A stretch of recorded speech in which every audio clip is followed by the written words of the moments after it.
శబరిమలలో నేడు మకర జ్యోతి దర్శనం కానుంది. ఈ నేపథ్యంలో స్వాములు భారీగా తరలివస్తున్నారు. శబరిగిరులు అయ్యప్ప నామస్మరణతో మారుమోగుతున్నాయి. మకర జ్యోతి దర్శనానికి 50,000 మంది భక్తులకు అనుమతి ఉంటుందని ట్రావెన్కోర్ బోర్డు ప్రకటించింది. కానీ 4 లక్షల మంది దాకా వీక్షించే అవకాశం ఉండొచ్చని ఒక అంచనా.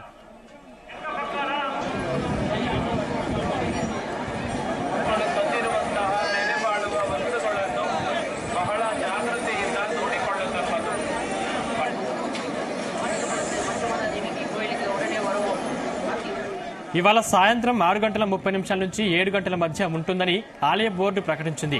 భక్తుల కోసం ప్రత్యేకంగా వ్యూ పాయింట్లు ఏర్పాటు చేసింది. హరిహర తనయుడు అయ్యప్ప స్వామి కొలువైన క్షేత్రం కేరళ శబరిమల మకర జ్యోతి ప్రతి ఏడాది మకర సంక్రాంతి రోజున శబరిమల ఆలయంలో నిర్వహిస్తారు.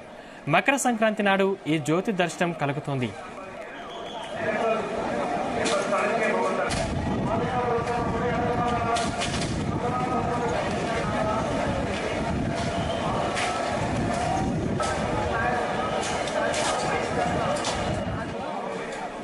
మకర జ్యోతి దర్శన నేపథ్యంలో నియమ నిష్ఠలతో అయ్యప్ప మాల ధరించిన స్వాములు స్వామి దర్శనం కోసం శబరిమలకు పోటెత్తుతున్నారు.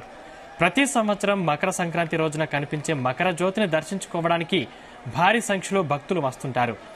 41 రోజుల ఉపవాస దీక్ష చేసిన భక్తులు కందమల శిఖరంపై దర్శనమిచ్చే మకర జ్యోతి కోసం ఎదురు చూస్తున్నారు.